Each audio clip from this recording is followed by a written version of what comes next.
আজকে কত জায়গায় দেখা যায় মা মারা গেছে, তার সম্পত্তি আগে ভাগ বন্টন করা হবে, তারপরে মায়ের লাশ তারা কবরে দাফন করেছে। 20 ঘন্টার মতো লাশ জমিনে রেখে দিয়েছে, কয় না আগে সম্পত্তির ভাগ বুঝে দে, তারপরে লাশ দাফন করতে দেব। এরা সন্তান না সন্তান নামের কুলাঙ্গার কথা বলে। মাঝে মাঝে দেখা যায় বাবা মারা গেছে, সম্পত্তির ভাগ না হওয়া পর্যন্ত 2 দিন 3 দিন বাবার লাশ পড়ে থাকে, কয় আগে সম্পত্তির ভাগ বন্টন করা হবে, তারপরে লাশ দাফন করতে হবে। যারা এই দুনিয়ার জমিনে এইরকম নজির স্থাপন করেন, যারা এই ধরনের ঘটনার জন্ম দেয়, আমার মনে হয় এরা মানুষ হয়ে দুনিয়াতে এসেই ভুল করছে। এদের মানুষের কাতারে এদেরকে গোনা যায় না, এদেরকে মানুষ বলা যায় না। এরা জঙ্গলি জানোয়ারের চাইতেও নিকৃষ্ট। আব্বা মরে গেছে, সম্পদ নিয়ে কি করবি বেটা? বাবার লাশটা দাফন কাফন শেষ হোক, এলাকায় মানুষজন আছে, প্রশাসন আছে, চেয়ারম্যান মেম্বার আছে, সবাই মিলে বসে একটা সালিশ করা হবে, একটা বৈঠক হবে, একটা আলোচনা হবে, হবে না? আচ্ছা, বাপ মা যদি কাউরে বেশি দেয় কাউরে কম দেয়, বাপ মায়ের হিসাব বাপ মা দেবে, তোর টেনশন আছে বেটা? হ্যাঁ, খামাখাই ঝামেলা করো, লাশ আটকাও। আহা, কপাল পোড়া সন্তান। মায়ের সম্পত্তির ভাগ বন্টনের জন্য 20 ঘন্টা মারে দাফন করতে দিল না, বলে আগে সম্পত্তি বোঝায়া দাও, সম্পত্তির ভাগ বন্টন আগে ক্লিয়ার করো, তারপরে লাশ দাফন করতে। আহারে, ওই মা যদি জীবিত থাকতো, ওই মা যদি একবার কথা বলার সুযোগ পাইতো, বলতো তোদের মতো সন্তান পেটে রাইখা আমি মা জীবনে সবচেয়ে বড় ভুল করেছি। কথা বলে ঠিক না? এই জন্য ভাই এত কঠিন হবেন না, এত পাষাণ হবেন না। সন্তানকে মানুষ বানাইতে হলে মাদ্রাসায় পড়াইতে হবে। যে সন্তানগুলো মাদ্রাসায় পড়ে এরা কোনোদিন মা বাবার সাথে বেয়াদবি করে না। কথা বলেন ঠিক না?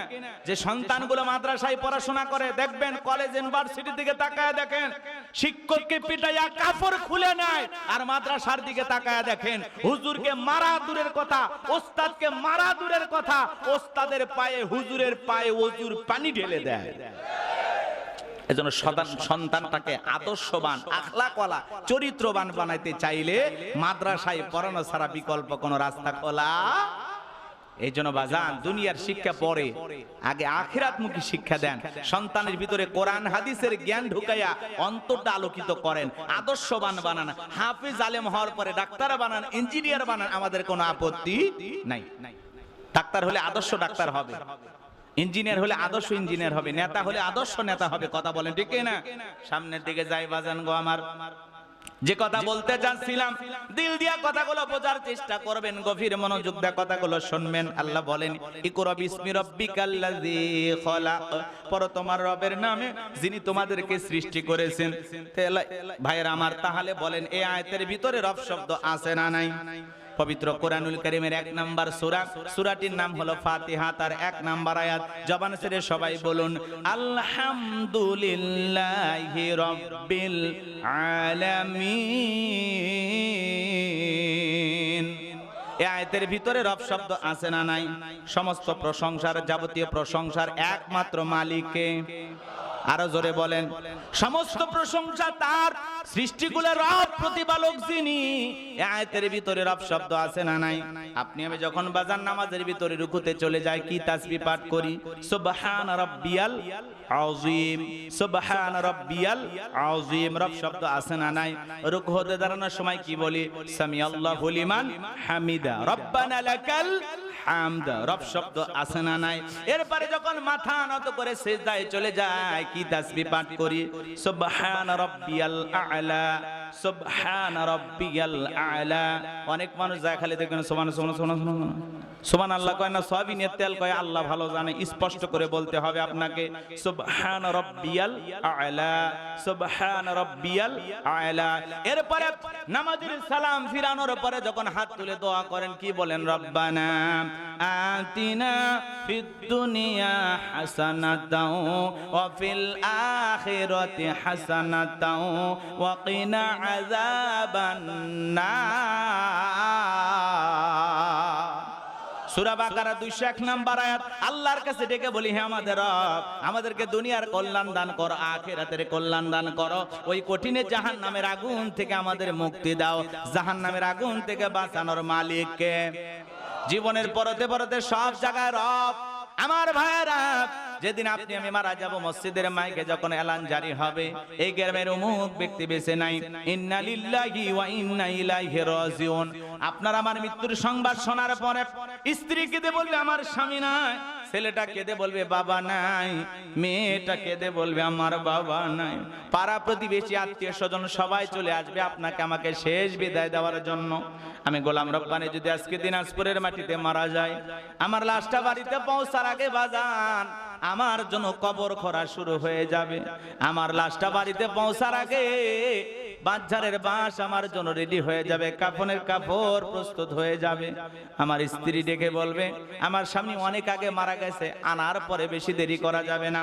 ছেলেটা দেখে বলে আব্বা কতক্ষণ আগে মারা গেছে আমরা জানি না, লাশটা আনার পরে বেশিক্ষণ দেরি করা যাবে না।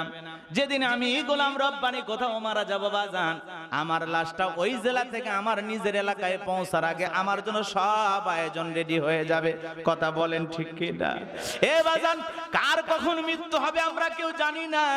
কুল্লু নাফসিন যায়িকাতুল মাউত, প্রত্যেক প্রাণীকে মৃত্যুর স্বাদ গ্রহণ করা লাগবে। এ বাজান গো আমার, আপনি আমি যেদিন মারা যাব 2 লাখ 5 লাখ 10 লাখ টাকা দিয়া কি সুন্দর দামি বাথরুম সাজাইছেন, টয়লেট সাজাইছেন, আপনার জীবনের শেষ গোসল আপনার ওই দামি গোসলখানায় হবে না, খাটের উপরে শোয়া দিয়া, এ বাজান গো আমার মশারির টাঙ্গায়া দিয়া, দেহের সমস্ত কাপড়গুলা খুইলা বড়ই পাতার গরম পানি দিয়া জনমের মতো গোসল করায়া দিবে। আতর সুরমা লাগাইয়া সাদা 3 টুকরা কাফনে চকলেটের মতো মোড়াইয়া মসজিদের খাটিয়াতে তৈলা 4 জন বরযাত্রী ধইরা ওই অন্ধকার কবরে নিয়ে যাবে বাজান। 1 জন 2 জন করে 3 জন মানুষ কবরে নামবে, মনে হবে এরা আমাদের সাথী। একে একে সবাই যখন কবর থেকে উঠে আসবে, ওই কবরে লাশটা রাখার পরে বাচ্চারের বাঁশগুলো যখন বিছায়া দেবে, সামান্য ছিদ্র দিয়া দূর আকাশে একটু একটু দেখা যায়। এরপরে যখন মাটি চাপা দেবে, কবরটা হয়ে যাবে অন্ধকার। কবরে লাশটা রেখে সবাই যখন একে একে চলে আসবে, কবরে থাকা ব্যক্তি তাদের পায়ের আওয়াজ শুনে চিৎকার মেরে ডেকে বলবে আমাকে একা রাইখা কেউ যাইও না, আমাকে সঙ্গে নিয়ে যাও, আমাকে একা রাইখা যাইও না, আমাকে সঙ্গে নিয়ে যাও। কবরে থাকা ব্যক্তির চিৎকার দুনিয়ার কেউ শুনতে পাবে না। আমার নবী বলেন যে কবরে চলে গেল তার চাইতে বড় অসহায় আর কেউ নাই। ওই কবর বড় কঠিন জায়গা, যেই কবরে নাই বাতি, নাই সাথী, নাই জ্বালানা, নাই দরজা, ডানে মাটি বামে মাটি, মাটির হবে বিছানা, ওপরেতে বাঁশের ছাউনি, কবর নাম তার ঠিকানা। ওই কবর বড় কঠিন জায়গা বাজার। বিশ্ব নবী হাদিস শরীফের ভিতরে বলেছেন, قال قال رسول الله صلى الله عليه وسلم انما القبور روضة من رياض الجنة او حفرة من حفر النار রাহু তিরমিজি। বিশ্ব নবী ডেকে বলেন যে ব্যক্তির আমল ভালো, মৃত্যুর সঙ্গে সঙ্গে আল্লাহ রাব্বুল আলামিন তার কবরটাকে জান্নাতের বাগান বানিয়ে দিবেন। বলুন সুবহানাল্লাহ। আর যে ব্যক্তির আমল খারাপ, আও হুফরাতুম মিন হুফারিন নার, তার কবরটা হবে জাহান্নামের আগুনের গর্ত। একবারে যদি কারো কবর জাহান্নামের আগুনের গর্ত হয়ে যায় বাজার, যন্ত্রণা যে কত বেশি, কত কঠিন, কি করে আপনাদের বুঝাবো বাজার। একটা পাথর ছেড়ে দিলে 5 তলা 10 তলা বিল্ডিং থেকে আর 1 বস্তা তুলা ছেড়ে দিলে বলেন তো কোনটা আগে পড়বে? পাথর আগে পড়বে বাজান। আমার নবী এক জায়গায় বসা, জিবরাইল আসমান থেকে এসে বলে নবী এই মুহূর্তে একটা আওয়াজ হইল, আপনি কি শুনতে পাইছেন? আমার নবী বলে হ্যাঁ আমি শুনতে পাইলাম একটা আওয়াজ। জিবরাইল লিখে বলে নবী এই আওয়াজ কিসের আওয়াজ আপনি কি জানেন? আজ থেকে 70 বছর আগে জাহান্নামের গর্তের মুখে একটা পাথর ছেড়ে দেওয়া হয়েছে, এই মাত্র জাহান্নামের তলদেশে এসে গিয়ে পাথরটা পৌঁছাইলো। চিন্তা করেন বাজান, একটা জাহান্নামের গর্তের মুখে পাথর ছেড়ে দিলে যদি 70 বছরের সময় লাগে পড়তে, আল্লাহ না করুক, আল্লাহ না করুক, আপনার আমার গুনাহের কারণে, অপরাধের কারণে আসমান জমিনের মালিক আল্লাহ বেজার হইয়া একবার যদি ওই জাহান্নামের আগুনের গর্তে ফেলে দেয়, আপনার আমার বাঁচার কিন্তু কোনো উপায় নাই। এই দুনিয়ার আগুনের চাইতে ওই জাহান্নামের আগুনের পাওয়ার 70 গুণ বেশি বাজান। একবার যদি দেখে কারো আগুন লেগে যায় মনে হয় কলিজাটা পুড়ে ছাই হয়ে যাবে, সহ্য করার শক্তি আপনার আমার নাই। এই জন্য বাজান কবরে যাওয়ার আগে মাল সামানা রেডি করা লাগবে, নেক আমল রেডি করা লাগবে। কবর বড় কঠিন জায়গা, সব বিচ্ছুর কারখানা। কবর বড় কঠিন জায়গা, কবর বড় কঠিন জায়গা। ফামাই আমাল মিসকালা যাররাতিন খায়রান ইয়ারা ওয়া মাই আমাল মিসকালা যাররাতিন শাররান ইয়ারা। আল্লাহ রাব্বুল আলামিন ডেকে বলেন, বান্দারে তুমি যদি যাররা পরিমাণ অণু পরিমাণে নেক আমল করো, ওইটাও তোমার আমল নামে লিপিবদ্ধ করা হবে। আবার তুমি যদি যাররা পরিমাণ অণু পরিমাণে বদ আমল করো, ওইটাও তোমার আমল নামে লিপিবদ্ধ করা হবে। আর যারা গুনাহে একবার অন্ধকার কবরে যাবে, ওই কবরের ডানের মাটি বামে চলে যাবে, বামের মাটি ডানে চলে যাবে। এমন জোরে চাপ দেবে বাজান, এক পাজরের হাড় অন্য পাজরে ঢুকে যাবে। কবরে থাকা বিষাক্ত সাপ একবার সবল বলে 70 হাত মাটি নিচে চলে যাবে। কবরে থাকা ফেরেশতা চোখে দেখে না, কানে শোনে না, হাতুড়ি দিয়ে এত জোরে বাড়ি মারবে বাজান, দেহটা চূর্ণ বিচূর্ণ হয়ে যাবে। কবর বড় কঠিন জায়গা, কবর আযাব সহ্য করার শক্তি আপনার আমার কারো নাই। ওই কবরে যাওয়ার আগে নেক আমল রেডি করা লাগবে। কবর কিন্তু জায়গা ভালো নাই, কথা বলে ঠিক কি না?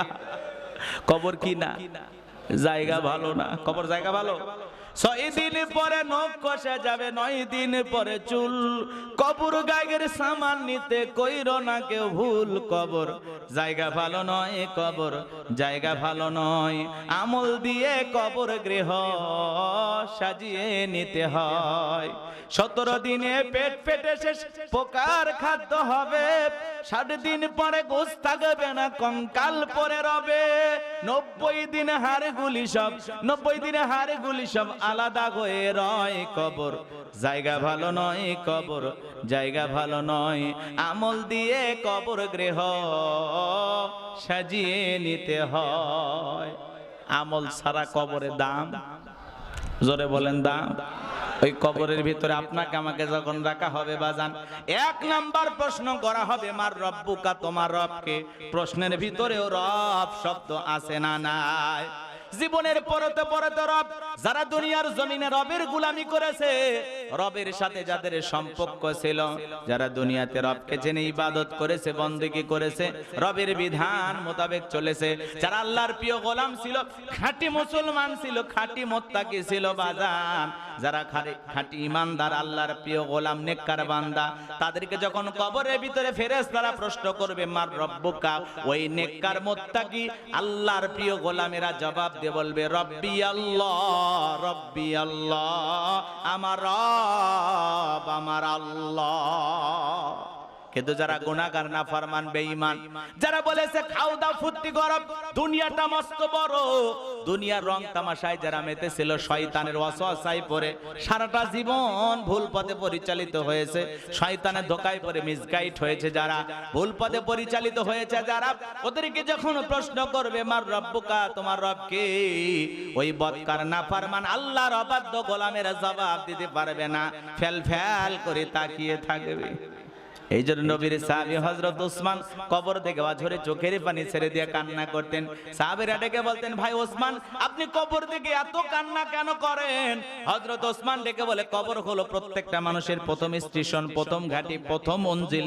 কবরে 3টা প্রশ্ন করা হবে, যে সঠিক উত্তর দিতে পারবে তার মিজান ফুলসিরাতে আর কোন টেনশন নাই, যে উত্তর দিতে পারবে না তার বাঁচার কিন্তু কোনো উপায় নাই।